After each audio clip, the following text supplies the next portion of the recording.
Bakit ho may handaan? Wala naman pista at wala namang may kumplehanyo ngayon.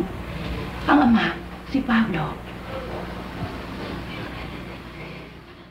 Pagbati, mga kaibigan! Sa episode na ito, tatalakayin natin ang buhay at karera ng isa sa mga pinakakilalang dramatic actresses ng Philippine cinema, si Marlene Dauden. Alamin natin ang kanyang mga kontribusyon sa industriya at kung paano niya naabot ang tugatog ng tagumpay. Dito sa Pinoy Wisdom.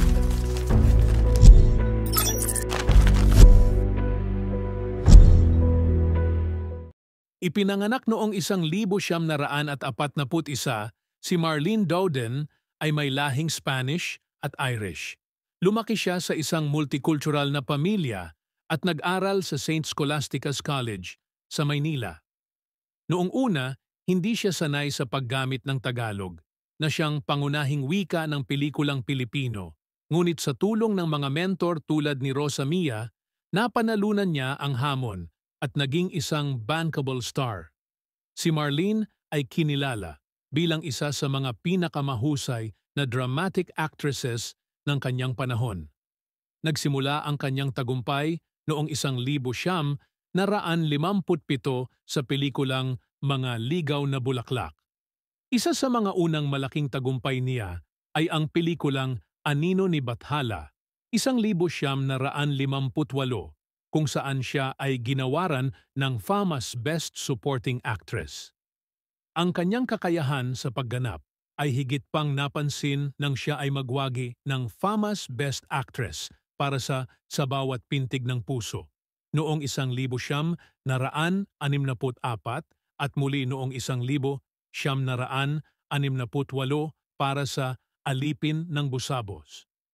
Hindi lamang sa pelikula nagpakitang gilas si Marlene, siya rin ay nagkaroon ng sariling TV show noong late 60 hanggang maagang 70, kabilang ang mga programang Salamisim at Panagimpan na nagpakita ng kanyang versatility bilang isang actress at host.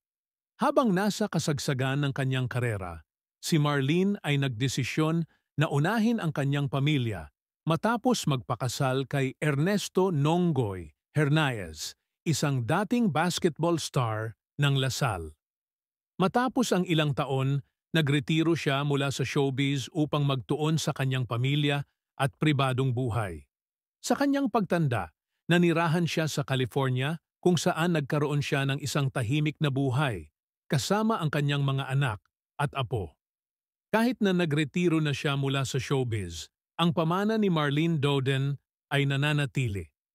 Kilala siya bilang isang payonera ng dramang Pilipino at ang kanyang mga pelikula ay patuloy na kinikilala bilang ilan sa mga pinakamahusay na halimbawa ng pelikulang Pilipino.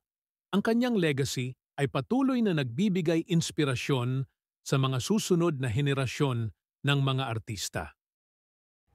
Na pumatol sa isang lalaking may asawa. Anong gagawin mo ngayon? Lalaban ako. Hanggang maalis ang markang yan. Ipagkikilala ko sa kanila na kahit na nagkamali ang isang tao, ay maaaring magbagong buhay. At diyan nagtatapos ang ating pagtalakay kay Marlene Dauden. Kung nagustuhan ninyo ang kwento ng kanyang buhay at karera, huwag kalimutang mag-subscribe at i-click ang notification bell para sa mas marami pang kwento ng ating mga paboritong bituin. Hanggang sa susunod, dito lang yan sa Pinoy Wisdom.